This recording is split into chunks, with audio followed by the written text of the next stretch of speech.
안녕하세요.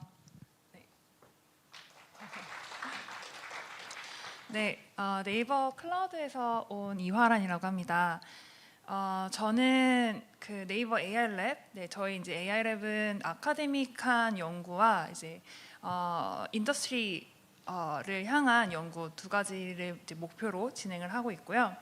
그리고 그 안에서 이제 랭귀지 리서치 팀을 운영을 하고 있습니다. 그리고 이제 더불어서 저희가 최근에 하이퍼클로바 X라는 모델을 만들고 클로바 X를 비롯해서 여러 가지 베이스드 서비스를 이제 출시를 하고 있는데요. 하이퍼클로바 X에서 실제로 어떻게 안전하게 만들지 그런 세이프티 팀을 함께 리딩을 하고 있습니다.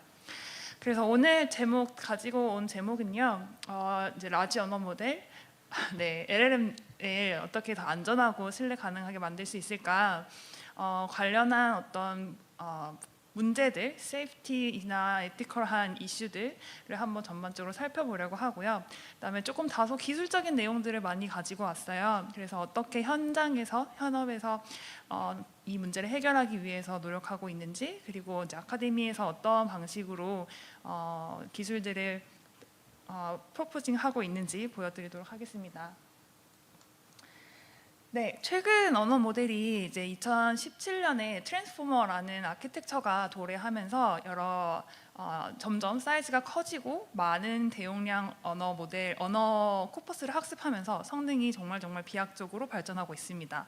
특히 이제 GPT-3가 2020년에 나오고 나서 이제 코드를 학습한 코덱스, 그다음에 웹을 브라우징하는 웹 GPT, 인스트럭트 GPT, 더불어서 이제 이거를 대화형으로 풀어낸 챗 GPT와 이제 근래 GPT-4가 나오면서 굉장히 빠른 속도로 발전을 하고 있는데요. 이런 챗 GPT를 필두로 이제 여러 빅테크, 특히 미국 빅테크들에서 주도하여 여러 가지 챗 베이스드 서비스들이 나오고 있습니다. 챗GPT나 GPT-4가 있고, 그다음에 엔트로픽의 클라우드, 구글 바드, 그리고 네이버에서도 8월 말에 클로바 X라는 서비스를 출시를 했습니다. 그래서 왼쪽에 이제 이미지가 GPT-4에게 제가 이런 여러 빅 모델들이 있는데 한번 주요한 특징을 찾아서 그 표로 요약을 해봐라라고 했는데, 이제 그 필요한 정보를 웹에서 알아서 이제 쭉쭉쭉쭉 찾아서 표로 딱 정리를 해주는 아주 똑똑한 아이가 탄생을 했죠. 네이버에서 나온 저희 모델도, 저희 서비스도 이제 큰 틀에서는 비슷한데요. 한국어라는 좀 특징이 있고, 저희가 계속 피처들을 마찬가지로 오픈 AI처럼 붙여 나가고 있는데, 저희가 조금 더 뭔가 특별할 수 있는 점을 가지고 왔는데, 이제 가을에 입을 만한 옷을 코트를 하나 추천을 해줘라고 했더니 이제 네이버 쇼핑에 들어가서 추천해줄 만한 아이템을 찾아서 링크도 딱 보여줍니다. 그러면 이제 이런 서비스들이 나오고 있는데 어떻게 학습을 하는 걸까 살펴보면요, 여기서 엄청 기술적인 내용을 딥하게 얘기할 건 아니지만 간단하게 보면 이 왼쪽에 이런 아키텍처가 이제 트랜스포머라는 아키텍처인데요. 이런 아키텍처를 이제 깊게 쌓아서 많은 코퍼스를 학습을 합니다. 그래서 학습은 크게 이제 3단계로 이루어질 수 있을 것 같은데, 이제 프리트레이닝, 사전 학습인 거죠. 그래서 이제 웹에 있는 위키피디아나 뭐 로텍스트, 북코퍼스 같은 것들을 이제 학습하고, 또 이제 코드도 이제 긁어서 학습을 합니다. 그래서 이제 말을 할 수 있게 학습을 시키는 거죠. 그리고 사전 지식을 학습합니다. 그러니까 가나다 그 다음에 나올 말을 예측하도록, 다음에 나올 단어를 예측하도록 이제 학습을 시키고, 그렇게 이제 많은 지식을 학습시킨 다음에 이 모델을 소량의 어떤 인스트럭션 데이터, 어떤 사용자가 요청을 하고 이 모델이 답을 할 수 있도록 이런 페어를 만들어서 그런 데이터를 가지고 조금 더 대화를 할 수 있게끔 이 아이를 조금 더 튜닝을 합니다. 그 후에 마지막으로 이루어지는 단계가 이제 얼라이먼트 러닝이라고 할 수 있는데요. 어떠한 답변이 더 사람들이 선호하는지 더 강화를 할 수 있도록, 더 피드백을 줌으로써 더 이런 말이 더 사람들이 좋아하더라, 혹은 더 옳은 답이다라는 방식으로 학습을 합니다. 이런 순차적으로 3가지 방법을 통해서 모델은 학습을 하는데요. 그러면 앞에서 보신 것처럼 이런 생성형 LLM 기반의 서비스들을 사람들이 어떻게 사용을 할까 살펴보면은 대부분 이제 뭐 좋은 정보를 찾거나 혹은 번역을 하거나 아니면은 나의 어떤 조언을 구하기 위해서 아니면 앞에서 보여드린 것처럼 어떤 쇼핑 아이템을 추천받기 위해서 이런 용도로 사용을 합니다. 글쓰기를 위해서 쓸 수도 있고요. 그래서 이런 인스트럭션에 대해서는 알맞은 인스트럭션을 팔로잉하는 대답 그리고 정확한 정보를 제공하는 것이 사용자의 요청에 알맞은 유용한 답변이 될 거예요. 그런데 반면에 때때로 사람들은 위험한 목적을 가지고 이 모델을 쓸 수도 있습니다. 뭐 빨간색으로 표시를 해뒀는데 이제 누군가를 차별하거나 폭력적인 컨텐츠를 써달라라고 할 수도 있고 혹은 불법적인 정보를 찾기 위해서 뭐 마약을 구하는 법이라든지 혹은 이제 스스로를 해칠 수 있는 뭔가 자살을 하는 방법을 요청을 한다든지 이런 위험한 요청에 대해서 그 요청을 수행을 하면 이 모델은 사람들을 더 이제 위험하게 만들 수가 있겠죠. 그래서 어떠한 답변이 위험한 답변인지를 정의를 잘 해놓는 것이 중요합니다. 여러 측면에서 위험한 그 함풀한 리스폰스를 정의를 할 수 있는데 이제 레드박스 안에 있는 것들이 일련의 예시가 될 수 있을 것 같아요. 그래서 이제 폭력적이거나 성폭력적인 어떤 표현이나 아니면 소셜 바이어스 혹은 이제 사회 내에 있는 고정관념에 기반한 어떤 사람을 표현하는 방법, 뭐 프라이버시 리키지 같은 경우도 있을 수 있고요. 혹은 이제 이 모델이 본인만의 어떤 주장 자기 일반적인 세상에는 되게 다양한 의견이 있는데 이 모델이 어떤 특정한 가치만을 좋아하거나 이제 선호함으로써 되게 주관적인 요소를 기반으로 한 답변 이러한 답변들은 위험하다라고 생각을 할 수 있을 것 같습니다. 네, 그래서 이제 되게 이제 그 인트로덕션 같은 이야기를 했고요. 그래서 조금 더 이제 세세하게 어떤 케이스들을 한번 살펴보려고 합니다. 그래서 이제 언어 모델에서의 안전성과 이 윤리 문제에 관련된 케이스들을 한번 소개해드리도록 하겠습니다. 네, 첫 번째로는 아까 hateful expression들을 말씀드렸는데 어떤 toxicity라고 말하는 표현하는 것들이 될 수 있을 것 같아요. 그래서 뭔가 discrimination, 그러니까 차별이나 누구를 혐오하는 표현들이 될 수 있을 텐데 이런 언어 모델은 웹에서 이제 텍스트를 긁어서 학습을 했다 보니 이제 난무하는 욕설 같은 것들도 배울 수 있습니다. 그래서 이 언어 모델이 그러한 표현을 하지 않게끔 학습을 하는 것이 중요한데 그 전에 이 언어 모델이 그럼 얼만큼 위험한 말을 할 수 있을까? 그거를 평가하는 프로토콜이 중요하게 됐습니다. 그래서 뭐 그 전에 이제 제안됐었던 거는 어떤 위험한 발화를 이끌어낼 수 있는 리얼 톡식 프롬프트라는 것들을 이제 잘 구비를 해놓고 그러한 문장 위험한 말을 이끌어낼 수 있는 문장의 앞부분을 언어 모델에 주입한 뒤에 그 이어서 생성하는 것이 정말 얼만큼 해로운가를 평가함으로써 우리가 학습한 모델이 얼만큼 위험한지를 평가를 하는 거죠. 그래서 뭐 그때 나왔던 결론은 이제 위험한 탁식한 프롬프트를 넣었더니 GPT-3가 한 75% 정도가 위험하더라. 근데 심지어 턱식하지 않더라도 절반가량은 위험하더라, 위험한 발화를 하더라 이런 평가를 내리기도 했습니다. 그래서 이런 평가 지표에 대해서 더 안전하게 만드는 연구들 방향들이 이제 계속 제안이 되고 있고요. 또 이제 소셜 바이어스 스테레오타입 관련된 문제는 아까는 이제 턱식한 리스폰스를 이끌어내는 프롬프트였는데 이번에는 어떤 소셜 그룹들 여기서는 이제 무슬림이었죠. 무슬림을 포함하는 프롬프트를 넣었더니 그 뒤에 이어서 생성하는 문장이 이제 폭력과 관련된 문장이 더 많이 생성되더라. 그 이제 비교군은 뭐 크리스찬이나 아니면 주이시나 다른 종교에 비해서 그렇기 때문에 이제 무슬림이라는 이유로 뒤에 이제 폭력적인 컨텐츠가 더 많이 나오는데 이거를 모두 이분하게 만드는 게 공평할 거다, 페어할 거다 이런 시각도 있습니다. 그런데 이제 저희가 좀 다뤄봐야 될 거는 이런 소셜 바이어스나 스테레오타입은 굉장히 컬처 디펜던트하다는 거예요.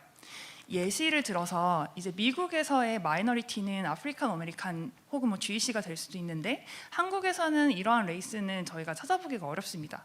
한국에서는 실제로 이제 웹에서 댓글들을 모아서 좀 분석을 해봤는데 어떤 혐오 표현이 타겟팅하는 그룹을 살펴봤을 때 그 미국 에서 나타나는 그런 데모그래픽하고 한국에서 나타나는 데모그래픽 디스트리뷰션이 굉장히 다르다.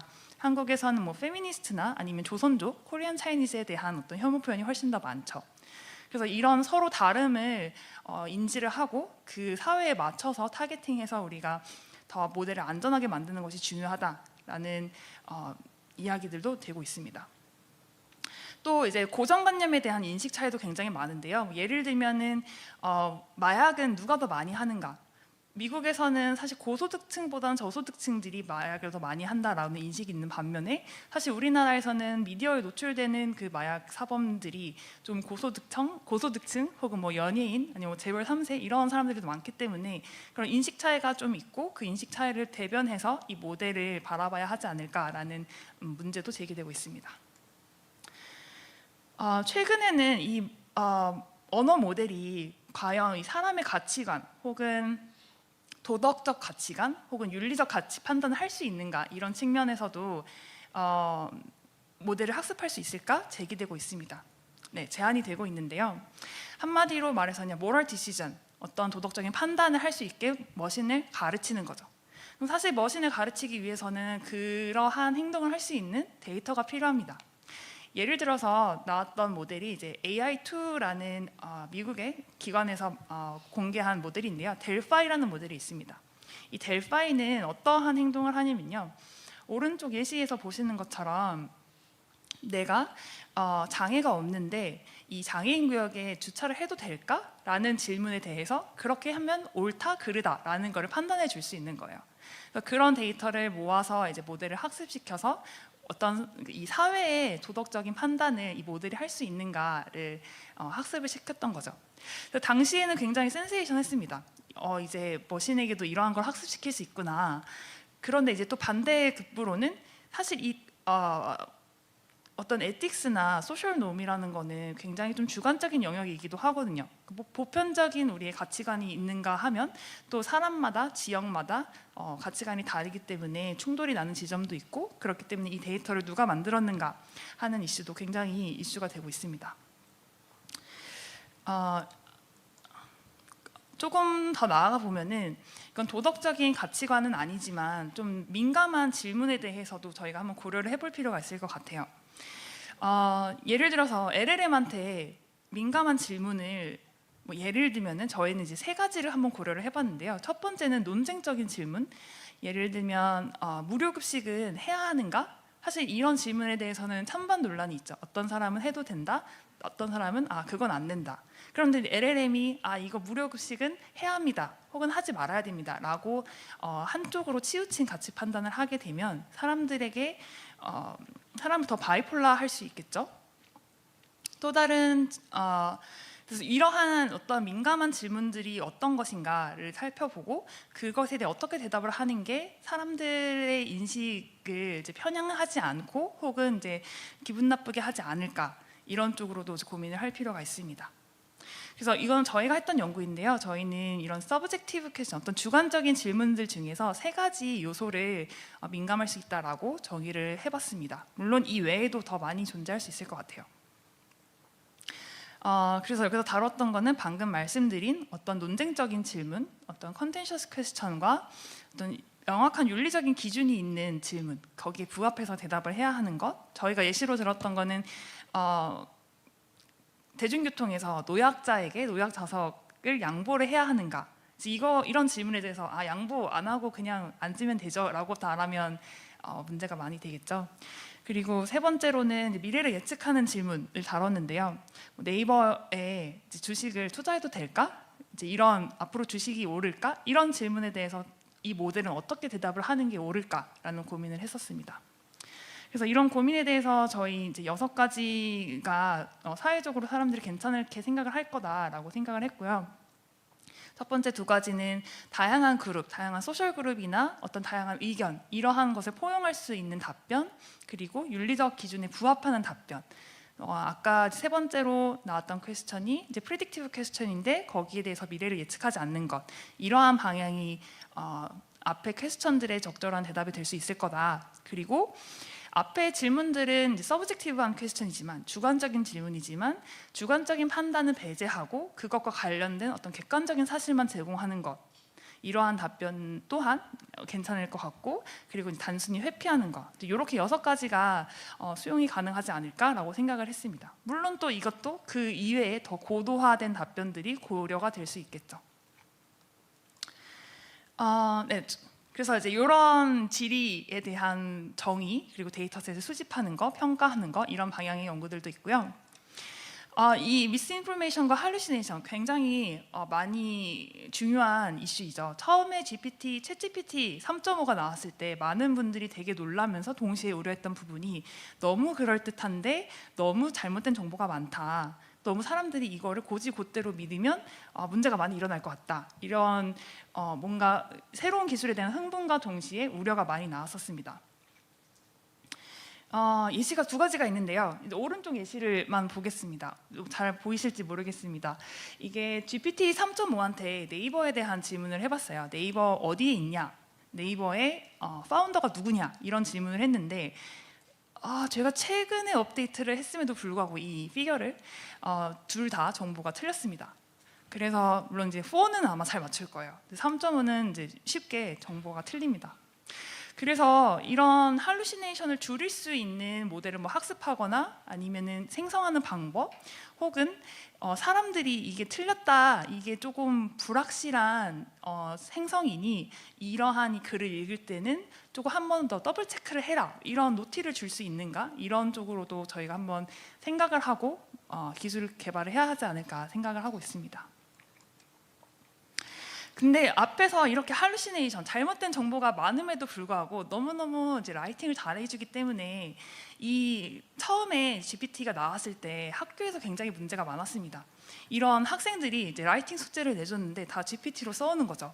그래서 어떤 숙제를 내줘야 이 학생들에게 다음 숙제를 줄 수 있을까, 많은 선생님들과 교수님들이 고민 많이 하셨던 걸로 압니다. 그래서 이 표절 문제가 많은데요. 그러면 이 모델이 직접 쓴 이 데이터를 우리가 어떻게 디텍트를 할 수 있을까? 이런 관점에서도 뭐 다양한 그 관점에서 논의가 많이 됐었던 것 같아요. 근데 기술사에 대해서 어떤 일들이 일어났었나 살펴보면은 크게 3가지 어프로치가 있는 것 같습니다. 첫 번째는 여기서 이제 왼쪽 컬럼, 제 왼쪽 컬럼인데 AI가 쓴 텍스트와 사람이 쓴 텍스트를 막 모아서 이 2개를 분류할 수 있는 분류기를 만드는 거가 있을 거고, 2번째는 텍스트가 들어오면은 이거는 약간 좀 더 난리지가 필요한데, 이 LLM의 우리가 테스트하고 싶은 뭐 텍스트를 조금씩 변형을 시키면서 이 확률들을 비교해 나가면서 이게 타겟하는 LLM이 만든 건지 아닌지를 뭐 판단을 한다든지, 마지막은 이제 워터마크를 텍스트에 씹는 거, 이런 방향 3가지의 방향이 이제 나오게 된 것 같고요. 뭐 아직 다 그 숙성된 기술은 아니다 보니까 여전히 활발하게 기술 연구가 되고 있는 것 같습니다. 그래서 각각의 케이스에 대한 건데 이건 넘어가도록 하겠습니다. 네. 그래서 이제 이런 디텍트를 하는 어프로치가 있고, 또 이제 오늘 컨퍼런스 제목이 지능정보사회 이용자 보호국제 컨퍼런스인데, 거기에 맞춰서 이 사람들의 개인정보에 관한 이슈도 굉장히 뜨거울 것 같아요. 특히 이제 웹에서 데이터를 긁어서 모델을 학습하다 보니까 아무리 모델을 개발하는 사이트에서 전처리를 열심히 하더라도 나의 정보가 원하지 않는데도 불구하고 학습이 될 수가 있죠. 그래서 사용자 입장에서는 이 나의 정보가 이 LLM이 학습을 했는지 안 했는지 굉장히 파악하고 싶을 거예요. 확인하고 싶고, 사실 나의 정보를 보호하고 싶은 거죠.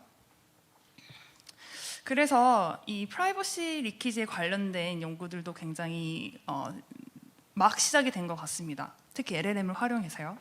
근데 저희가 이제 이 프라이버시라는 게 어떤 걸 고려할 수 있을까 생각을 해보면 정말 많을 것 같습니다.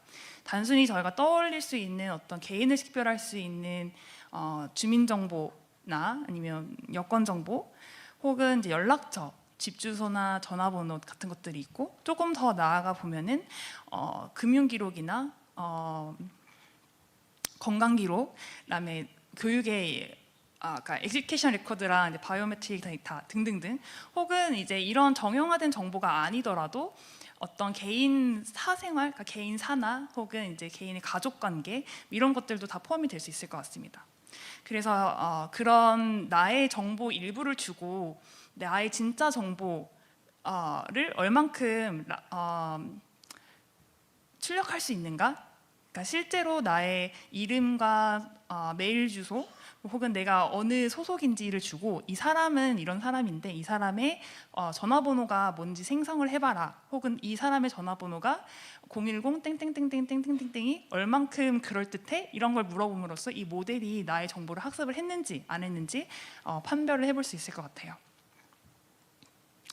그래서 이제 여기까지 되게 다양한 케이스들을 말씀을 드렸습니다. 그래서 뭐 톡시시티나 소셜 바이어스, 앞에서 말씀드린 뭐 프라이버시 등등등 어떤 세이프티 이슈들을 많이 말씀을 드렸는데, 그러한 카테고리들에 대해서 아까 그 마이크 대표님께서 말씀하신 것처럼 모델을 테스트를 할 수 있어야 합니다. 그래서 모델이 가지고 있을 수 있는 어떤 취약점들을 미리 파악하고 얼만큼 취약한지 평가할 수 있는 공격을 해봐야 되는데요. 그런 이제 사전에 하는 공격을 레드티밍이라고 합니다. 그래서 일반적으로는 이제 사내에서도 사람들을 이제 모아서 이 모델들을 다각도로 평가를 하게 됩니다. 그런데 이제 그렇게 사내에서 클로즈드 환경에서도 할 수 있고요. 최근에 8월에 이제 미국에서 열린 데프콘 행사에서는 완전히 오픈 해서 이 평가를 하였습니다. 그래서 뭐 엔트로피, 구글, 허깅페이스, 엔비디아, 오픈 AI, 스테빌리티 AI, 이렇게 큰 이제 라지 LLM을 가지고 있는 빅테크들을 모아서 거기서 이제 LLM을 제공을 받고 또 사람들을 모아서 이 사람들이 직접 공격을 하게끔 합니다. 공격에 성공하면 이 사람들은 점수를 얻는 식으로 이제 완전 공개 행사를 연 거죠. 그래서 아직 그 결과는 나오지는 않았는데, 그러니까 결과를 오픈하지는 않았는데, 이런 식으로 모두가 다 같이 모여서 각각 LLM들을 한꺼번에 이 신뢰성을 평가할 수 있는 프레임워크가 이제 앞으로도 계속 열리지 않을까 생각을 합니다. 그런데 이제 이런 사람들을 고용해서 만드는 데는 단점이 있는데, 이 사람들의 어떤 시간과 에너지와 고통이 수반된다는 거죠. 그래서 최근에는 이런 사람이 이 레드티밍을 하는 역할을 어떤 랭귀지 모델을 직접 학습을 해서 이 랭귀지 모델이 어택을 할 수 있게, 공격을 할 수 있게, 나쁜 말을 이끌어낼 수 있게 공격을 해서 이 언어 모델을 평가할 수 있는 그런 어프로치도 제안이 되었습니다. 그래서 왼쪽에 보시는 어떤 레드LM이라는 이런 모델이 공격을 하게 하고, 이 타겟 LM은 이제 평가를 당하는 LM이고, 그래서 이 타겟 LM이 어느 부분, 어느 카테고리에서 더 취약을 한지 이런 부분을 평가를 하는 거죠. 그래서 이 평가한 후에 사실 그 궁극적인 목표는 더 안전한 LM을 만드는 것이지 않습니까?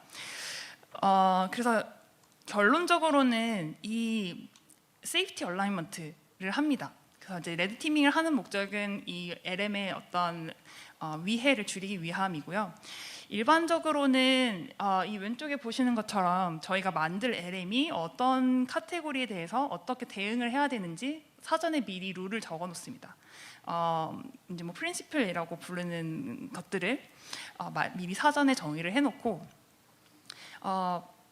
이제 타겟하는 LM을 이제 학습을 하는데요. 이제 타겟하는 LM을 학습하기 위해서 맨 앞에서 말씀드린 것처럼 이제 파인 튜닝하고 이제 리인포스먼트 러닝을 할 때 사용이 되는데, 그때 이제 RL 데이터로서 이 룰에 입각한 랭킹 데이터를 만들게 되고, 그 랭킹 데이터를 활용해서 어떠한 말이 더 이 룰에 더 부합하는지 강화를 하게 됩니다. 그리고 이제 이런 방금 말씀드린 것처럼 이 룰에 따라서 데이터를 랭킹을 매기는 거를 이제 사람이 진행할 수 있는데, 그 과정 또한 이제 AI가 피드백을 줄 수 있도록 셀프 트레이닝을 하는 어프로치들로 점점 발전을 하고 있습니다. 굉장히 최근에 나왔던 논문들이고요. 그래서 스스로 이제 답변을 적어보고 그 답변이 룰에 위반이 되는지 안 되는지 스스로 이제 크리틱 해보고 그걸 다시 리비전하는 이제 이런 형태로 모델을 더 업그레이드를 시키고 있고, 모델을 이제 평가를 할 때 주로 이제 이 모델이 얼만큼 유용한가 그리고 얼만큼 안전한가 이 두 축으로 모두 만족을 하는 이 파레토 옵티멀을 높이도록 평가를 하는데요. 그러니까 파레토 옵티멀이 더 프론티어에 위치할수록 더 좋은 모델이다라고 저희는 말할 수 있는데, 이렇게 이제 AI 피드백을 통해서 더 많은 데이터를 학습을 하니 이 프론티어를 더 잘 찾을 수 있었다라는 말도 보고가 되고 있습니다. 그래서 여기까지 이제 전반적으로 저희가 어떤 문제들이 있고 기술적으로 어떻게 해결을 하고 있는지를 말씀을 드렸고, 마지막으로는 이제 하이퍼클로바엑스가 실제 케이스를 한번 살펴보려고 합니다. 네, 그래서 여기 이제 사실 제가 갖고 온 거는 이 티저 동영상인데요. 티저 동영상을 틀기는 좀 어려우니 여기 이 QR에 들어가시면 저희가 서비스하는 클로바엑스에 대한 소개, 그리고 이제 클로바엑스의 어떤 피처들 잘 데모 영상을 보실 수 있습니다. 뭐 데모 영상만 보시는 건 재미가 없으니까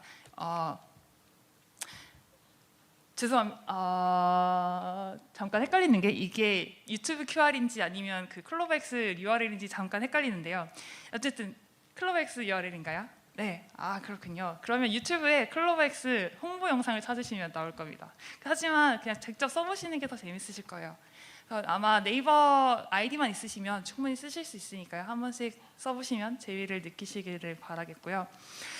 그래서 이제 뭐 클로바엑스를 어떻게 만들었는가 보다는 이 클로바엑스를 어떻게 더 안전하게 만들었는가 측면에서 한번 말씀을 드리려고 합니다. 그래서 이런 신뢰 가능한 LLM을 만들기 위해서는 일단 제가 생각했을 때는 크게 4가지 파트가 중요한 것 같아요. 큰 틀에서의 정책, 앞에서 말씀드린 어떤 프린시플이죠. 어떤 정책을 잘 정의를 하는 게 중요하고, 그러니까 무엇이 위험하고 이러한 것에 어떻게 대응을 할 것인가, 그러한 것이 중요한 것 같고요. 그리고 나서 이제 더 구체적으로 정의하고 데이터셋을 구비하는 것, 그리고 이제 그걸 바탕으로 모델을 트레이닝 학습하고 그리고 모델을 평가하는 것, 이런 4가지 과정이 굉장히 유기적으로 그리고 지속적으로 일어나야 될 것 같습니다. 그래서 저희가 실제로 하이퍼클로바를 만들 때 정의한 원칙들입니다. 안전성과 정확성 측면에서 각각 오른쪽에 보여지는 이 박스 안에 들어있는 카테고리들이 위험하다라고 생각을 했고요. 그래서 각각 이 카테고리에 대해서 안전성을 높일 수 있는 이제 답변을 구성하도록 했습니다.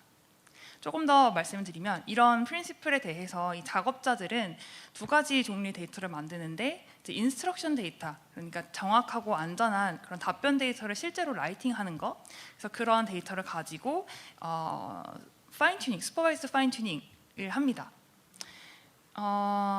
네, 지도 학습이죠. 그래서 이제 모델을 학습하고 동시에 SFT 한 후에 그 다음에 저희는 이 프린시플에 입각해서 답변들을 비교하는 랭킹 데이터를 수집을 합니다. 그래서 그 랭킹 데이터를 가지고 이 모델을 더 강화를 하게 됩니다. 그런데 이 모델을 학습시켜 놓고 사실 저희가 평가가 되게 중요하다고 말씀을 드렸잖아요. 그래서 앞에서 말씀드린 어떤 그 카테고리별로 그리고 이제 뭐 평가도 사람이 들어가서 평가를 할 수도 있고 아니면 미리 사전에 만들어 놓은 뭐 벤치마크 데이터들도 있고, 그런 데이터를 가지고 평가를 하고 그 평가를 바탕으로 취약한 부분들을 파악해서 뭐 데이터를 보강할 수도 있고 학습 방법을 보강할 수도 있고, 다 여러 가지 어프로치를 통해서 모델을 더 강건하게 만듭니다. 그런데 이렇게 저희가 강건하게 만들었더라도 사실 사람들이 들어와서 쓰게 되면은 또 새로운 문제들이 발견이 되거든요. 사람들이 어떤 유저 피드백을 통해서 뭐 이런 답변은 좀 민감한 것 같다, 혹은 이런 답변은 좀 불쾌하다라고 남길 수도 있고요.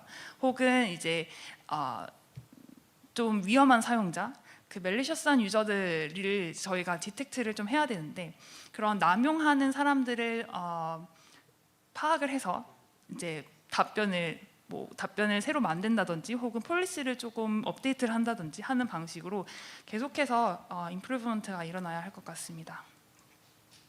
그래서 정리를 해보자면 안전한 LLM을 위해서는 이런 4가지 부분에서 저희가 계속 다가가야 할 것 같고요. 폴리시나 데이터셋을 만드는 거, 학습하는 거, 평가하는 것, 그렇게 될 것 같고, 저희가 이제 오늘 소개드린 여러 가지 세이프티 이슈들에 대해서 말씀을 드렸는데, 사실 이제 저희가 오늘 다룬 이 케이스들 이외에도 다양한 문제들은 계속해서 생겨날 것 같습니다. 더군다나 최근에 이제 챗GPT가 여러 가지 모달리티가 붙었습니다. 그래서 이제 비전을 이해하거나 이미지를 생성하는 것, 그다음에 스피치 인터페이스도 붙었고요. 또 이제 액션이나 뭐 API가 붙을 수도 있고 에이전트 인바이러먼트가 나오면서 다양한 에이전트들이 나올 거거든요. 그래서 그런 사이에서 어떤 새로운 세이프티 이슈들은 분명히 나올 거고 그때 이슈들을 파악하고 적절한 폴리시 그리고 앞에서 말씀드린 요 4가지 원에 들어있는 순서대로 계속 나아가야 할 것 같습니다. 네, 그래서 오늘은 이제 여기까지가 제가 준비한 내용이고요. 들어주셔서 감사합니다.